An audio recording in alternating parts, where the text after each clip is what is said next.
Hello students, I am Farhan Mir. Welcome back to our channel. Let us start with the new type, method of variation of parameter. एकदम important है, हर question paper में आता ही आता है। और एक आपको बात बताता हूँ, ये मेथड से ना आप आरएचएस कोई भी टाइप का हो आप सॉल्व कर सकते हो। अब तक हमने क्या देखा, आरएचएस जीरो है, एक्सपोनेंशियल है, साइन कॉस है, एक्स रेज टू एम है। ये टाइप में ना कोई भी टाइप का आरएचएस हो, अगर आप ये मेथड अप्लाई करते हो ना तो आप सॉल्व कर सकते हो।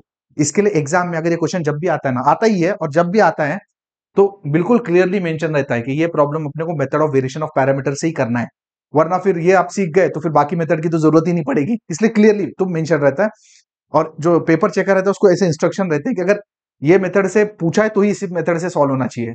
ठीक है, तो क्लियर मेंशन रहता है method of variation of parameter, तो अपने को सॉल्व करना है। अभी आपको पता है कि सीएफ देखो क्या होता है, इसमें ना दो टाइप है basically method of variation of parameter में।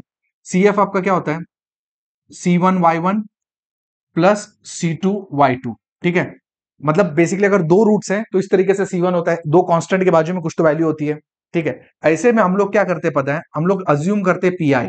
देखो सीएफ निकालने का तरीका तो आपको ऑलरेडी पता है, आपने उसे पीआई निकालना है। ठीक है, हम लोग यहाँ पे अज्यूम पीआई क्या करते हैं, U Y1 plus V Y2। ठीक है, तो अपने को बेसिकली ये पीआई है, इसमें दो अननोन है, Y1 Y2 अपने को पता है। ठीक है, जो सीएफ में रहते हैं, अननोन है U और V। तो U और V निकालना रहता है आपको। इसके लिए सबसे पहले आपको Z निकालना होता है। Z मतलब इसमें देखो क्या होता है, यहाँ आएगा Y1, ठीक है, यहाँ आएगा Y2, यहाँ आएगा Y1 डैश, यहाँ आएगा Y2 डैश। ठीक है, इससे Z निकलेगा। उसके बाद आपको निकालना है U और उससे निकालना है V। बड़ा सिंपल है, U में माइनस आता है, ठीक है, V में प्लस आता है। अब U के बाजू वाला नहीं लेने का, दूसरा लेने का। U के दूसरा कौन है, बाजू वाला छोड़ के Y2 है, तो इधर Y2 आएगा अपॉन Z। ठीक है, और V है उसके बाजू वाला नहीं, दूसरा वाला लेने का, Y1 अपॉन Z। एंड हर इसमें ना एक x तो रहेगा ही रहेगा। ठीक है, and dx। And let me tell you this x, ये जो x है वो आपका समझ लो आप बेसिकली RHS है। ठीक है, इट्स वेरी इंपॉर्टेंट। ये एक ऐसा सिंगल x नहीं है, मालूम बड़ा आपने ये करके इसी तरह x कर लिया, ये आपका RHS है। ठीक है, तो ये मेथड है जब आपको ना अगर दो रूट आ गए तो इस तरीके से आपको सॉल्व करना है। अब तीन रूट आए तो मैं बताता हूं। ठीक है, आपसे आपको कंफ्यूज होने की जरूरत नहीं है, आपको नहीं भी समझेगा तो कोई प्रॉब्लम नहीं है। हम लोग प्रॉब्लम में सब चीजें डिटेल में समझने वाले हैं।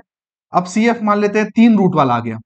ठीक है, मतलब क्या होगा, C1 Y1 plus C2 Y2 plus C3 Y3। ठीक है, अब यहाँ पे आप जब अज्यूम करोगे आप पीआई, मतलब ये तीन रूट वाला है। ठीक है, अब यहाँ पे जब अज्यूम करोगे आप पीआई तो क्या आएगा आपका पीआई, तीन रूट है ना। देखो यहाँ पे U और V था ना, अब अपने को क्या करना पड़ेगा, U करना पड़ेगा।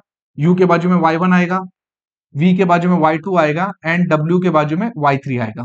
सबसे पहले अपने को Z निकालना रहता है। अब यहाँ Z निकालने का देखो तरीका, यहाँ पे दो थे ना, Y1 Y2, यहाँ पे डिटर्मिनेंट है तो तीन आएंगे। ठीक है, यहाँ क्या आएगा, Y1 Y2 Y3। नेक्स्ट यहाँ आएगा Y1 डैश, इधर आएगा Y2 डैश, एंड इधर आएगा Y3 डैश।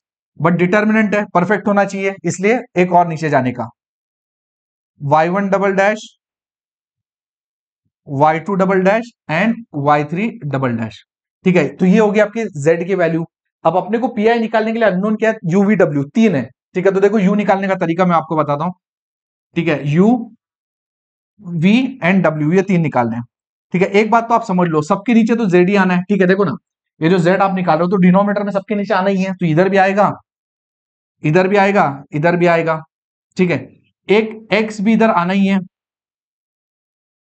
ठीक है ना, देख लेते एक बार X दिख रहा है क्या, हाँ दिख तो रहा है अपने स्क्रीन पे, dx। एक X तो इधर भी आएगा dx, एंड एक X तो इधर भी आएगा dx। ठीक है, और ये X क्या है भाई, ये X RHS है, खाली सिंगल X नहीं है। ठीक है, अब अपने को तीनों भरने हैं, तो एक काम कर लेते हैं, तीनों को थोड़ा सा छोटा करके भर लेते हैं। ठीक है, अब कैसे भरना है मैं आपको बताता हूं, देख लो। इसमें तीनों पॉजिटिव होते हैं। ठीक है, इसमें जैसे आपका एक टर्म निगेटिव है ना, इसमें ऐसा नहीं, इसमें तीनों पॉजिटिव होते हैं। ठीक है, अब कैसे करना, अब U है ना, तो U है, तो U है मतलब पहला पहला आप छोड़ दो। देखो ये जो रो है ना, इसको तो कभी नहीं लेने का, लास्ट रो कभी नहीं आएगी। अब U है तो इसको छोड़ दो, ये जो बचा ना, इसका डिटरमिनेंट क्या आएगा, Y2 Y3 डैश माइनस ये, बोलो क्या आएगा, देखो Y2 Y3 डैश, ये देखो Y2 Y3 dash determinant normal, Y3 Y2 dash, and बीच में माइनस आता है। ठीक है, पहला सॉर्टेड है। ठीक है, पहले के लिए आपने क्या किया, ये तो कभी नहीं लोगे, पहले के लिए हटाया, यहाँ पे डिटरमिनेंट लिया। ठीक है, अब तीसरे के लिए देखते हैं। तीसरे के लिए क्या करोगे, पहले के लिए ये छोड़ा था ना, तीसरे के लिए ये छोड़ोगे, सिंपल बात है। एंड ये तो कभी नहीं लेते, मतलब ये चार एंट्रीज बची, बोलो क्या आएगा, ऐसा है ना ऐसा, बोलो क्या आएगा, ये देखो y1 y2 dash minus y1 y2 dash minus ये y2 y1 डैश। ठीक है, और एक बात हमेशा याद रखो, ठीक है चलो बता दो बाद में। ठीक है, तो ये हो गया आपका, दो तो रेडी हो गए। पहले के लिए आपने क्या किया, ये तो कभी नहीं ले रहे हो, इसको लिया, यहाँ पे डिटरमिनेंट लिया। तीसरे के लिए क्या किया, इसको हटाया, इसका डिटरमिनेंट लिया। अब सेकंड वाले में क्या करना मालूम है, उल्टा करने का। मतलब क्या, देखो सेकंड वाले के लिए क्या है, ये हटाने का एंड ऐसा लेने का ना। लेकिन सेकंड वाले में हटा के ना उल्टा करने का। पहले अपन ये लेते थे, बाद में ये लेते थे ना, अब उल्टा करने का, पहले ये लेने का, बाद में ये लेने का। थोड़ा सा ट्रिक आपको याद रखना पड़ेगा। ठीक है, तो क्या आएगा, देखो सेकंड वाले में पहले आप कौन सा लोगे, ये वाला, तो क्या आएगा y3 y1 डैश माइनस पहला ये, बाद में ये y1 y3 डैश। ठीक है, एक और चीज याद रखो इसमें, एक चीज याद रखना ना, हमेशा देखो दूसरा वाला ही डैश है, देखो दूसरा वाला टर्म ही डैश है। ठीक है, तो इसी तरीके से एडजस्ट करने का कि दूसरा वाला टर्म डैश रहेगा।